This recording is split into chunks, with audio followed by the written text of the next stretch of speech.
all it takes is the threat of not being able to play football, not being able to go to practice. Now he's on top of his homework. I'm just saying, like, and I'm watching my son. My son has a lot of advantages as far as both parents in the house, and we're very attentive and on top of his stuff, and so not a lot slips through the cracks. And a lot of other people, they have a single family household, and it's just hard to keep things together that way. So my son's got a lot of advantages that other kids don't have. And so I see the difference that the structure and the ability to play football does for him. And I'm going, man, you could multiply this by 10 for some of these other kids who that may be the most adult interaction with an adult male that they get all week. Could be the time that they're at football. That may be the most structure, the most discipline, the most family atmosphere that they feel is those couple of hours that they're with the football team every day or every week or whatever. So that's why I think there's just such a bigger cause here than just, like I said, than just, hey, they're not even drilling these guys. I could care less about the stuff on the field, Now, you want to start talking about the stuff on the field. I went through a training camp with St. Ignatius under Coach Kyle, and I know what an organized professional high school football training camp and practices look like, and I can tell you that they in no way resemble what these kids are going through. But I don't even care about that part. We're talking about the off-the-field stuff. I mean, could you imagine, Bill, if you're coaching a youth team, you're coaching a high school team, like imagine me as I'm watching these kids come off, and it's an assault. And again, I can cuss like a sailor when I'm off the air and I get rolling. I can do just like anybody else. But again, these are 14, 15-year-old kids, and it's not just swearing. It's vulgar. It's over the top, but it's to each other and it's to the coaches. Like, could you imagine if your quarterback came off the field and looked at you, Bill, and you said, hey, calm down. And he said, F that, man. These guys ain't blocking. I'm the only one out there. None of them can play except me out there. What do you do when your quarterback says that coming off the field? I mean, come on, man. But he sits on the bench. Well, that's what I'm saying, but these guys don't. He takes his helmet off and gets on the bench, Jerry. These guys don't. I'm just saying, these guys don't, and that's part of the problem. Matter of fact, like I said, I had a meeting with a couple of the coaches yesterday. Now, they told me that they're going to instill a new rule that if anybody swears on the sideline, they don't play and they're suspended for the next game. I said, you're not going to have any players then, because you're not going to get all that to stop that quickly. You haven't done anything to rein this in, and now you think you're just going to lay it down? Because I can already tell that these are the kind of coaches that if the heavy-set defensive lineman who only gets to play 3 snaps a game swears, he'll be suspended the next game. But if the agile, athletic quarterback who they need on every play swears, he won't be suspended the next game, because all these coaches care about is, whatever they can do to put the best players out there as best they can. And that's another part of the problem as well, is there's a complete breakdown in how they, not that they discipline anybody, but in how they do it based on how guys play on the field. Regardless, it's an ugly thing, and I was amazed, because you don't see it up close until you're there, and it's one of those things that then once you see it, you're like, really? Man, this is got to be able to be done better than this. It has to. There has to be more accountability. Well, let me ask you a question.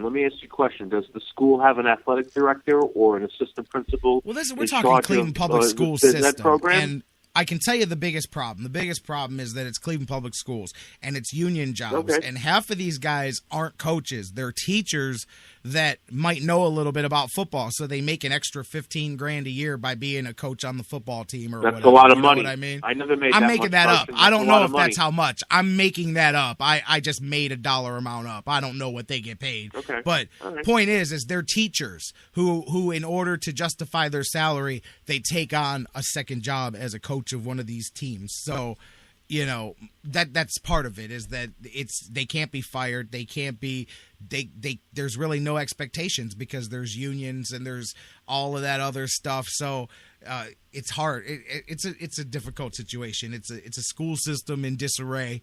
So I don't think the coaching of the junior varsity athletics is very important on the list of priorities to them. It should be, but it's not.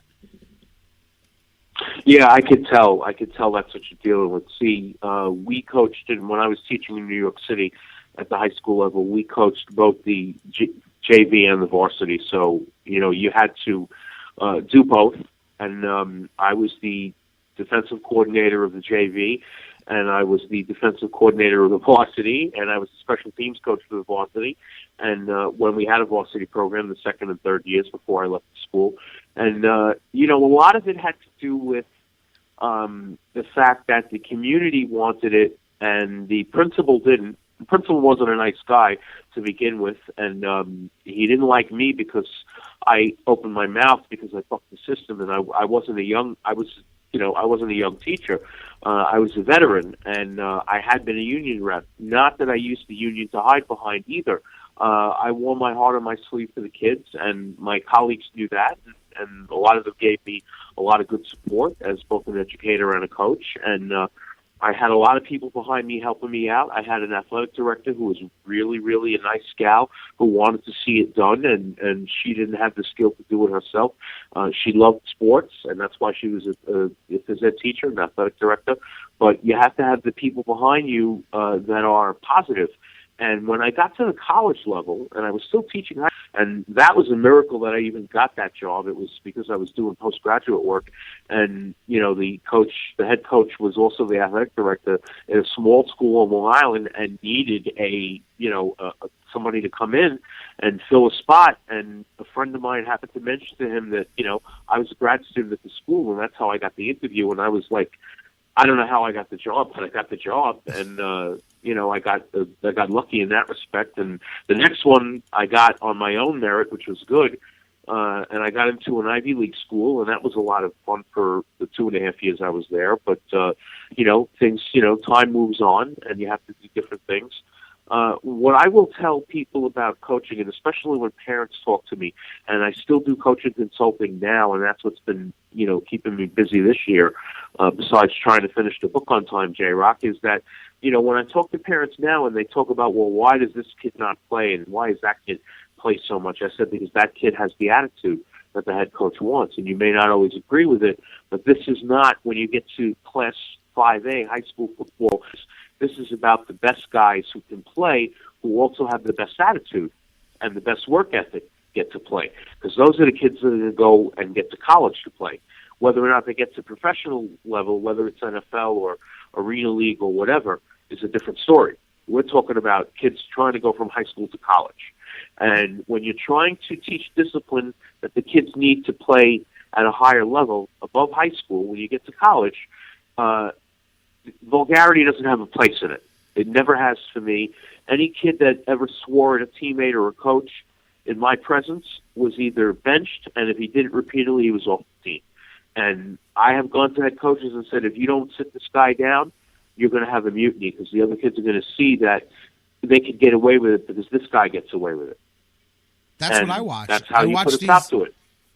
That's how I watched it grow. I've watched these kids look at some of them and then go, oh, well, he got away with it. And you can literally then see them go, oh, man, it's good. And I thought it's the perfect segue. The only reason I brought this up is because you look at all the problems we have today and people go, oh, the culture of the athletes, and look at how messed up they are. And I go, where do you think they come from? Like I said, there's a seed that starts, and that's where they come from, is where they first started. And, if it's okay to come off the field and belittle your teammates and tell your coach to kiss my ass, and you're able to do that with no consequences in the 9th and 10th grade, and then you're able to continue with impunity on the varsity team in the 11th and 12th grade. Number one, you may have a very rude awakening for you when you hit college, but also these kids aren't professional football players. So what are you going to do when they're 18 and they tell their boss to kiss my ass, or they tell their coworkers at work to kiss my ass, and they do all this same stuff and they tell you, mom and dad,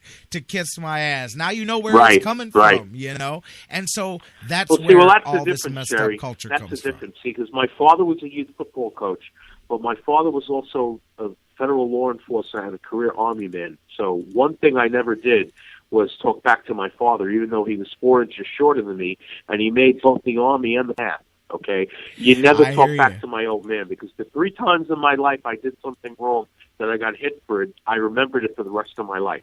Okay, no, I agree.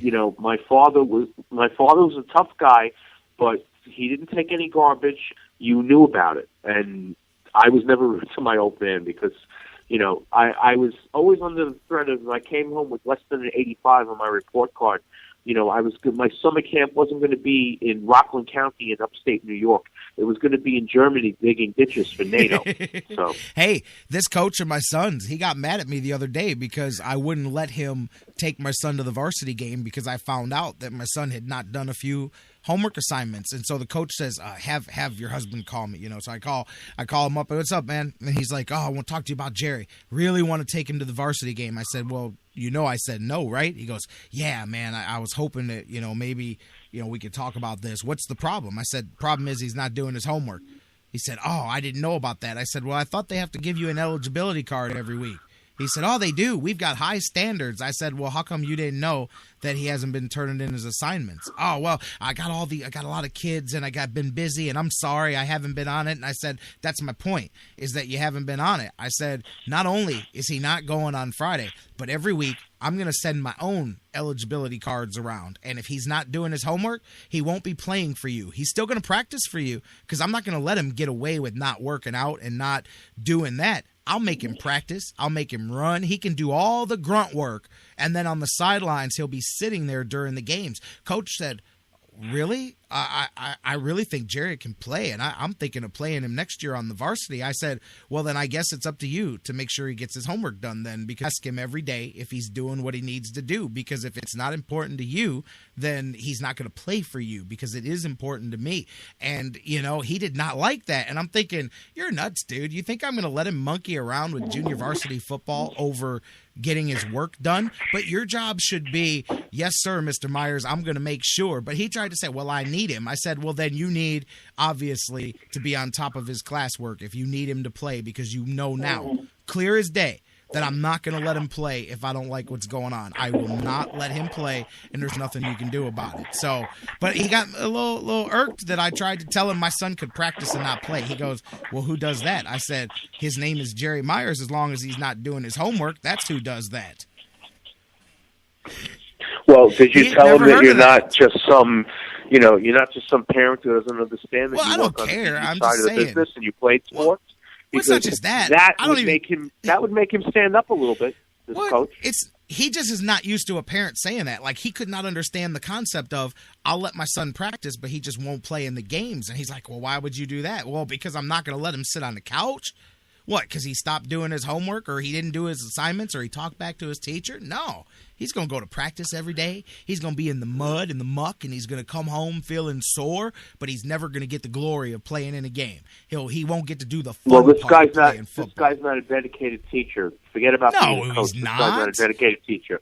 That's the problem, man. I taught special ed.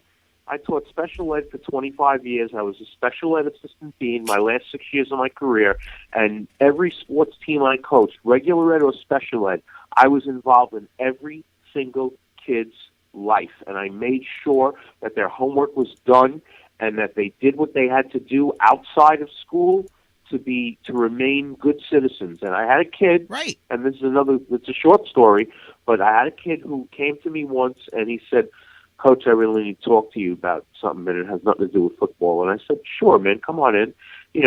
Sit down, close the door. I was on my prep period, so I was doing, paperwork, at my desk. And he came in and he sat down and he said to me, I got a problem about some of the stuff that's going on in society today, with what's going on in our country. And I said, well, this is not history class, but what's up? And he said to me, well, most people don't know, and I'm afraid to tell my friends. They think I'm half Indian and half Puerto Rican, but I'm actually half Iranian. And I said, yeah, so? He said, well, with everything going on, in Iraq and Iran and all this, he says, I'm afraid I'm going to, have a lot of people, giving me a hard time, because I'm sure they have relatives and even brothers and sisters that are in the military. And I said, let me ask you a question. I said, you're born here? He said, yeah. I said, but your parents came here and they became American citizens. He said, yeah. I said, then what do you have to worry about? Everybody here had family that came over on the boat or on the plane before they were here. You should be proud of who you are.